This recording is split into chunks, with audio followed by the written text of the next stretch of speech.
Hey guys, this is Hell Hades. This is going to be another Raid Shadow Legends video. Today I'm going to do a champion guide on Rhazin Scarhide. The Rhazin is the fusible champion, legendary champion.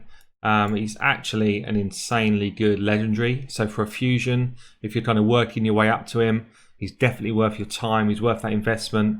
He is so good in just a lot of areas of this game. Let's run through his skills quickly first, and then I'll kind of go through his review shortly. So a few good things about his skills here. So he's got an A1, which is an A1 which hits 3 times. So any A1 that hits 3 times automatically means he's going to do more damage in clan boss. He's going to be viable for someone like a Fire Knights, and you know, every time he hits, he gets a chance to proc that Giant Slayer proc, which does more damage. So this is nice. All of his damage is based on defense, which again means that you can kind of chunk up his defense. It means he's got high survivability and a lot of damage. And he's also got this ability, 20% chance, which buffed up becomes 45% chance to remove a random buff from a target. So that's really effective on the clan boss. If the clan boss puts his increased attack up, he can rip it off. It's effective in the arena. It's effective in places like faction wars where there's a lot of buffs going up. So this is really cool. Because it's got a 45% chance to proc and it's a free hit A1, chances are if you're attacking somebody with 1 buff up, you're probably going to rip it off. If they've got 2 or 3 up, the chances are you're going to get rid of 1 or maybe 2 if you're lucky. So just kind of bear that in mind. If you're using like a counter attack champion or clan boss, the chances are Rhazin will get rid of the clan boss's ability, providing you've got enough accuracy and all that type of stuff. But yeah, this is a good ability. For an A1, this is really good. It also hits pretty hard as well. So mine sort of tanked up now, hits for about 30k per hit. So all in all, that's 100k roughly, plus however many Giant Slayer procs he gets. So he can hit really hard, this guy. A2 then. So A2 has got a decreased defense and weaken. It only hits 1 enemy, so it's not like an AoE ability, but still this is really good. Really good for Spider, really good for Clan Boss, really good for Dragon. Yeah, anywhere where you've got a single target that you want to lay the damage on, this is really useful. So booked up, it becomes a 3-turn cooldown, which is pretty nice.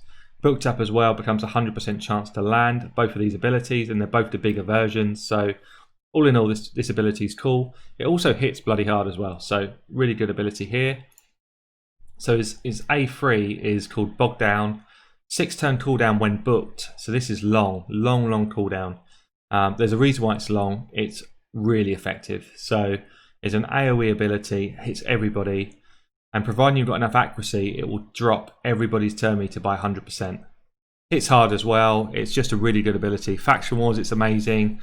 Any kind of wave control, it's amazing. So yeah, this ability as well is really good. And then lastly, he's got an aura for arena, which gives you a 90 resistance.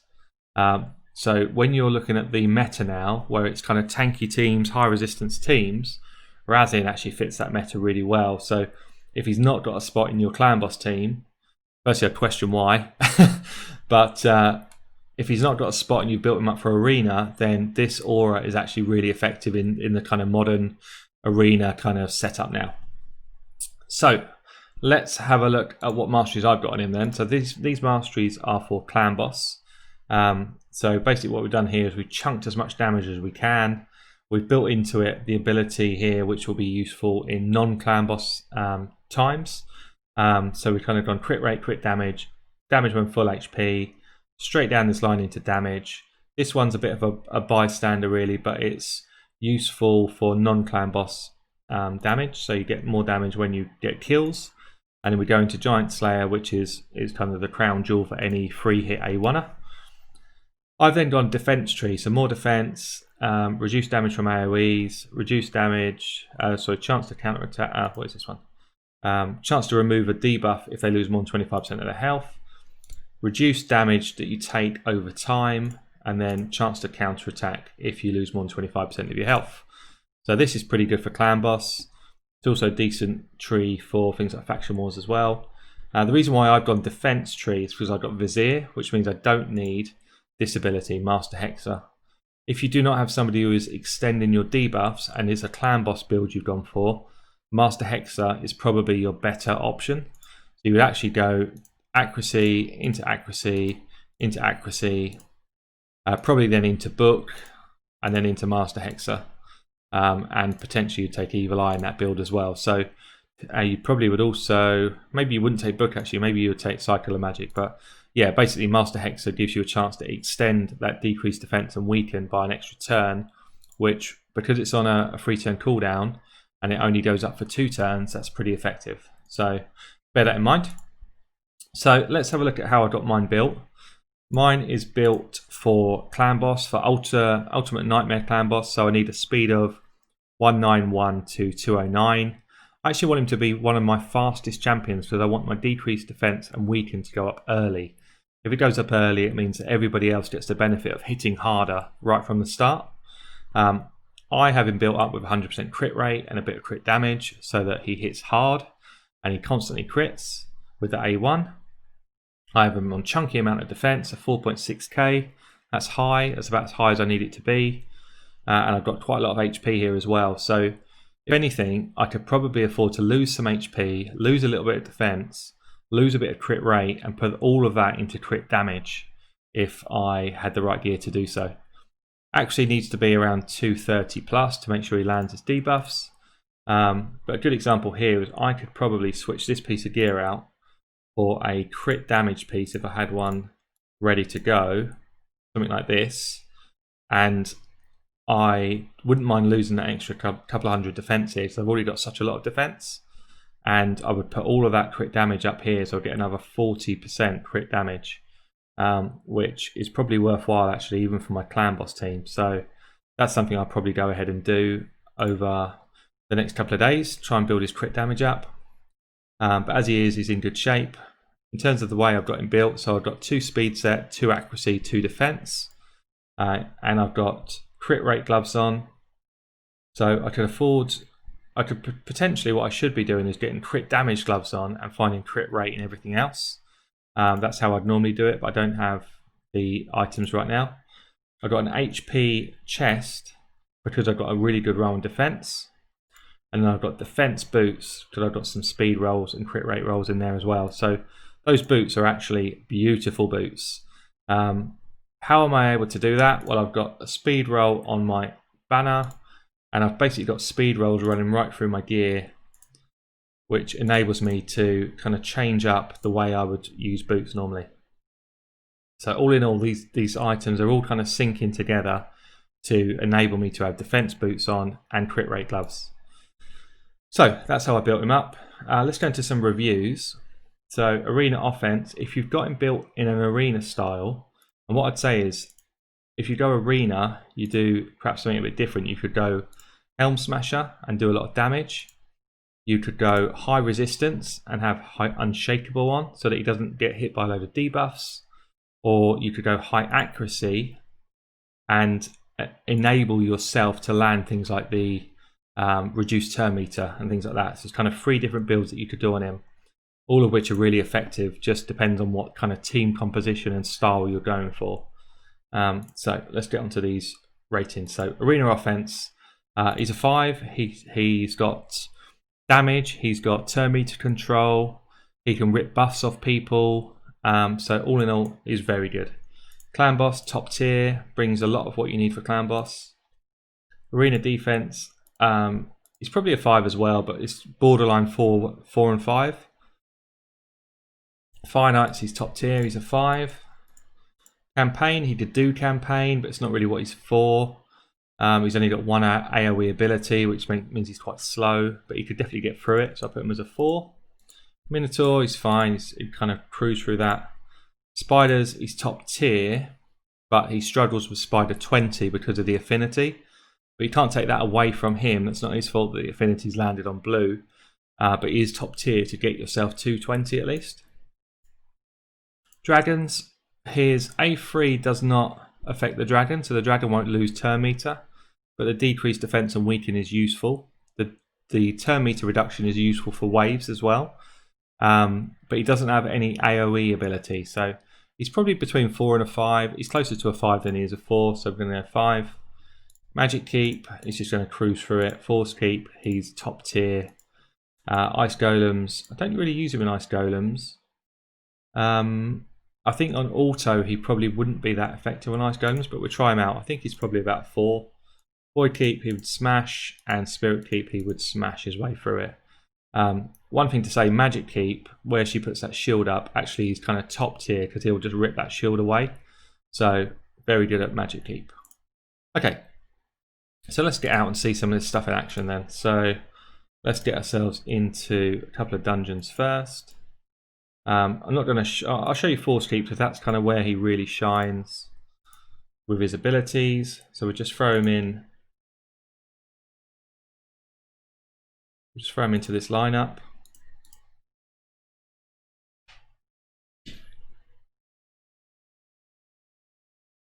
I've just taken out. So you see there, reduces all the turn meter, just kind of enables us to go in without taking any hits. And he's kind of one-shotting a few of them at the same time. Slams people down. I mean, the level 15 stuff now is kind of too easy for the level of gear I got on some of these guys. But it's mainly what I want to show you is what he does to the boss. And why he's so good against this boss. I'll take it off auto for a sec. Let's just go on the boss. And again. So this ability here, you put the weaken and decrease defense on the boss. Bearing in mind the boss has got this kind of crazy passive of insane amounts of defense. This decreased defense here is huge on him. So it now means that everybody else is going to do a load of damage. He's also going to drop turn meter here, so that he drops turn meter, which means they can't increase his defense. The ads can't do it, and then from there, the rest of your team is just kind of free nuking. He comes in again, slams for 50k, and yeah, there's nothing this guy can do now. So perfect to run on auto. He's very good at this kind of level, and that is Force Keep. So let's have a look then at. I think we're going to start with spiders. We're going to go on to spider. I think we'll go with spider 19. Perhaps we'll go with 18 actually because it's his good affinity. So blue, red hits blue harder. We're going to go with this team. I think we take Nephor out, we throw him in. Don't need him because he's doing the same sort of job. Just going to throw in another. I think I'll just throw in another Cold Heart. Because all I'm looking to show you is his setup. It's not. He's not the main damage dealer here. He's the person who sets up your damage. So you'll see the way this works. Full auto. We're going to speed up from Apothecary. Then my Rhazin comes in. Decreases turn meter everywhere. Unfortunately, the Royal Guard does the silly thing and throws out his AoE, which I don't want him to do yet. If I was going manual, then I would have done this ability first. You see, we got the weaken off. We didn't get the decreased defense off.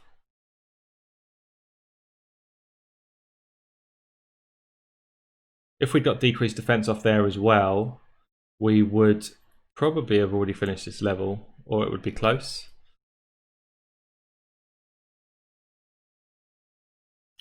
At this stage now, we just recycle abilities and hope that not everybody dies whilst we're waiting for that. Again, that hit is weak because we don't have decreased defense on typically. So we'll try again. Here it is now. And it might be too late actually. I might just need to reset it and show you this again. Because all of my main guys are actually just getting pummeled. Oh, there's the Heartseeker. Clutch Heartseeker from a Cold Heart and finishes them off. I'm just going to replay that. I'm just going to manual the first ability. So watch how different this runs if I get that first ability off. Bear in mind level 18 you can manual. Watch what happens now if I do this. Decrease defense and weaken on. Now I'm going to throw auto on. Slam from the Royal Guard, 1 million. They're still going after my Cold Hearts. We should get the Heartseeker coming up now. So there's the other million. We actually didn't get the Heartseeker from that first one, which is a shame, so it would be over already. But then it's just a case of wait for one of these two abilities to come back, and it will be kind of game over already. But that's what you do. So when you're on manual with him, here we go, 48 seconds. And that's actually quite slow, so I didn't get one of my Heart Seekers off. But yeah, when you're on manual with him, it makes it so much easier for those type of fights. And you don't have to auto 18 and 19. So you use him as your kind of setup to get you to level 20. He's very good for it. Let's go into dragons. So dragons, he doesn't bring kind of masses of utility for you. What we're going to do is just throw him in here. And I just need a Kale to... Where should I put Kale? I need a poisoner basically. I guess I need to take out you. I need an AoE decreased defense. I need AoE damage. Rhazin's there for kind of support and to enable the boss fight. So if you see here, Bogdown's his auto first ability, brings everyone's turn meter down to 0, basically lets everyone free damage. At that stage I've got 2 people here in stun set, so because I've got 2 full kind of turns worth of damage, chances are I'm stunning most of their team at least once. And it just means that I kind of plough my way through this wave very easily. Rhazin's also ripping off buffs with his A1, so let's see the speed buffs. He can take those off with his A1.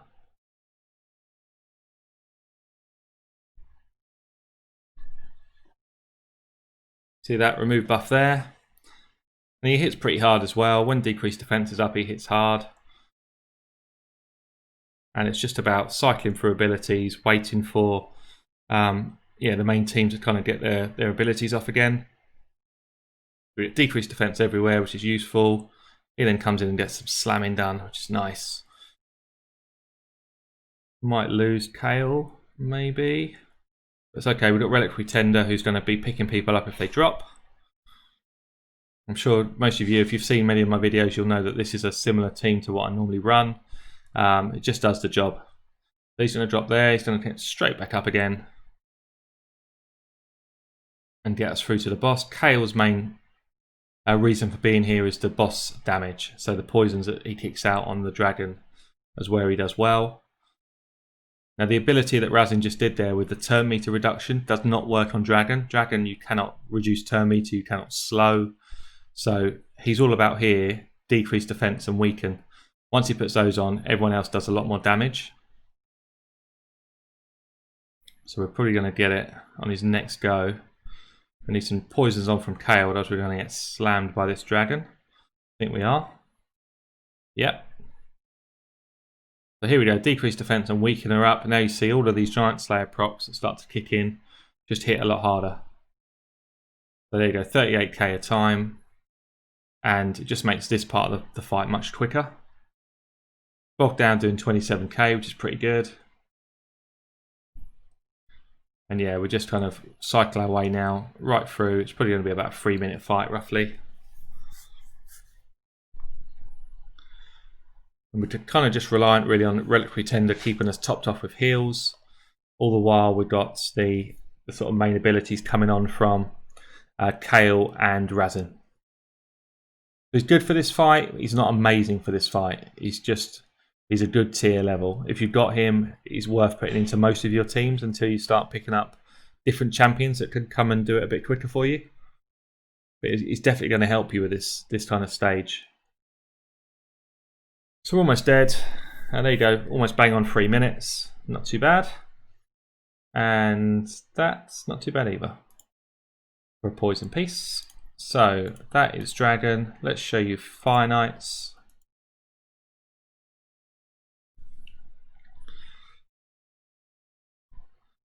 So we need decreased defense and weaken.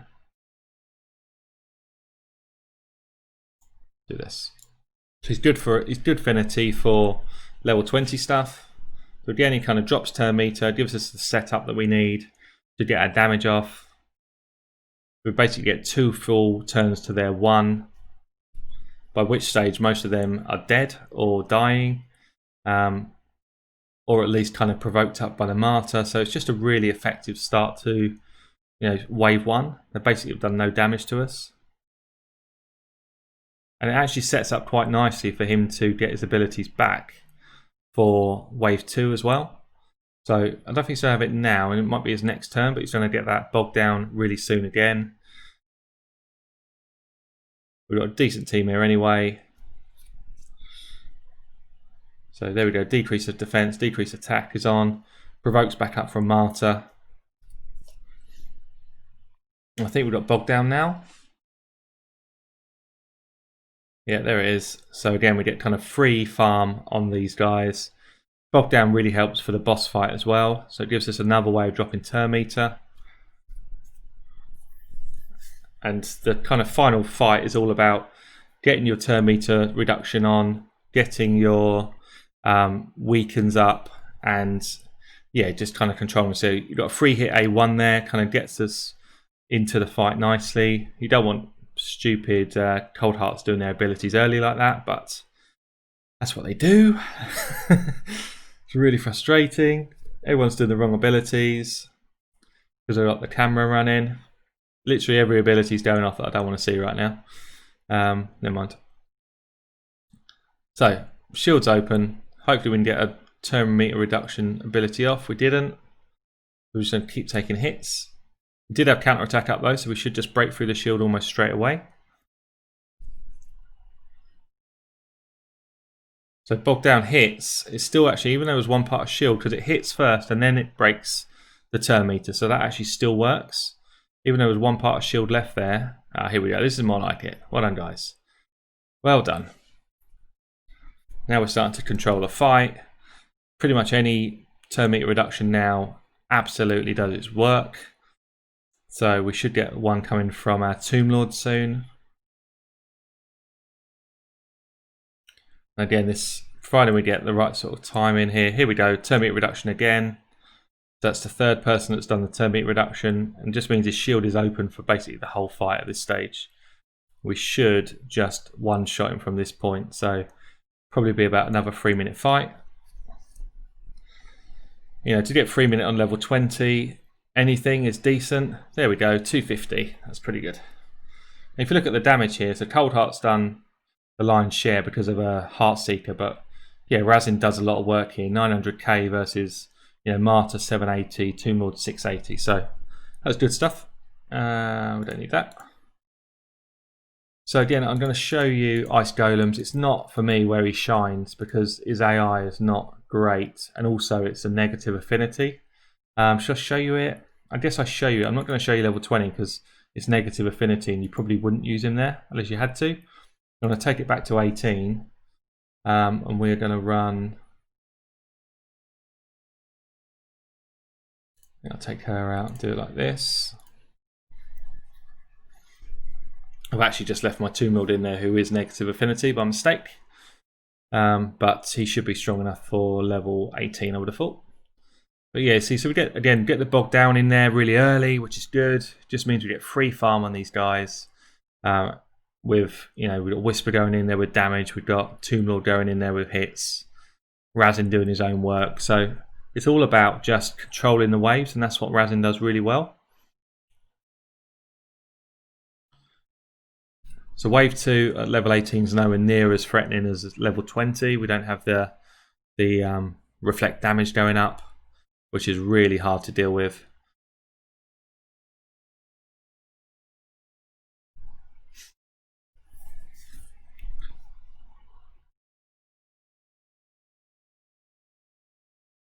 But we've got enough support in this team just to kind of cleanse stuff off. There's the bog down again. And now we should just be kind of free farming these guys. Good thing as well is as Rhazin removes buffs, his next hit hits harder. So if he removes a shield of his hit, the next one's going to crack even harder. So again here, if you see here, puts on decreased defense, weaken, just gives all our guys kind of a much easier ride. Gets us through to the boss. What's going to be interesting here, I'm not entirely sure the way he reacts. So is he going to do his bog down? Sometimes champions on this fight don't do their AoE abilities. So we'll see if he actually does his bog down whilst we've got all of the enemy alive.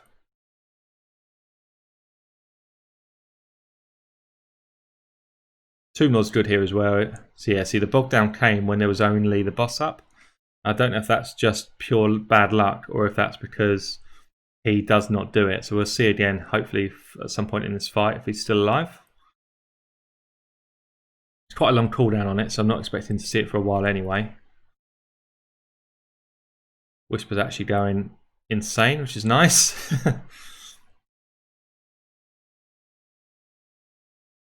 Whisper's quite fun as a champion, just I'm still not 100% sure on her. She's so sort of determined on RNG. I'm not sure if she's top tier or not really, but she is good fun. Especially when she starts getting extra turns rolling. Big old hit there from Rhazin, 60 odd K. It feels like we're probably going to be somewhere close to just over 3 minutes again. But this is level 18 stuff.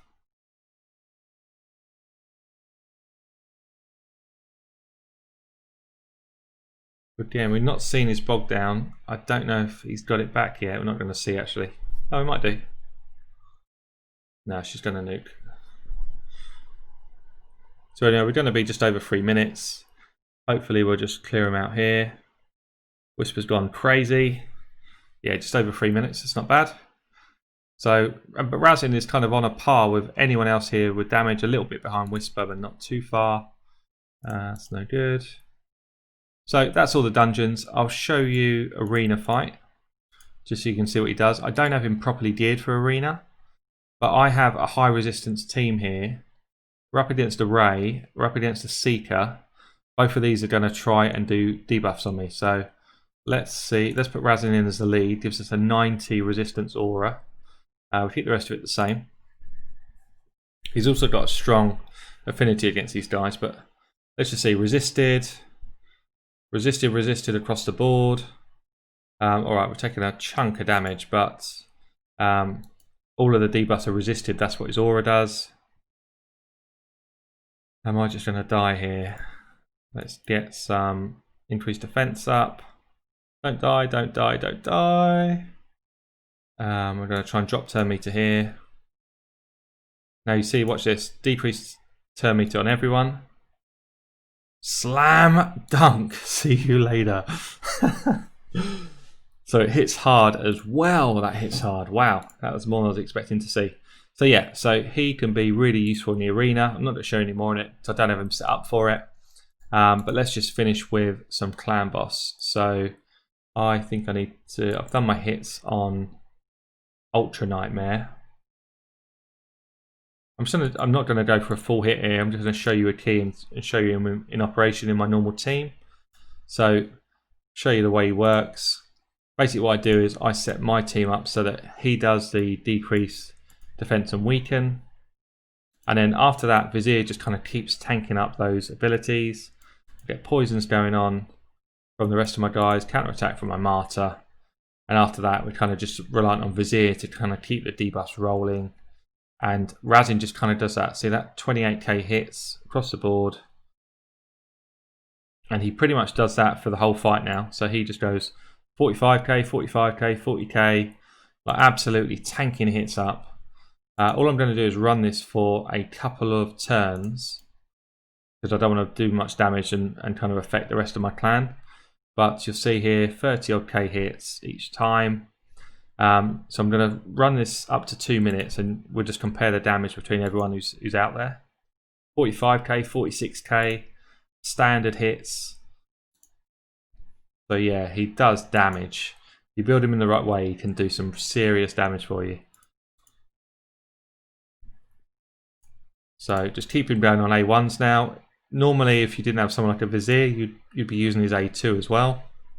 You don't really need to use his A3 for clan boss. It doesn't decrease any turn meter or anything like that. So it does hit hard, but not as hard as his A1 would be hitting. See there, he's just removed the buff off the boss. So that's another thing that he does really well for you. And yeah, he just kind of keeps slamming in 40 odd K hits and living the dream really. So I'm going to cut it off there. Just see what sort of damage difference we've got. So Vizier did 500k, Tomb Lord 800k, that includes quite a lot of poison damage. Bad L 800k, quite a lot of poison damage. Rhazin 1.1 million, That's pure DPS and hits. Plus he brings the utility of the decreased defense and weaken. So my Rhazin can keep up with my poisoners pretty much for the whole fight.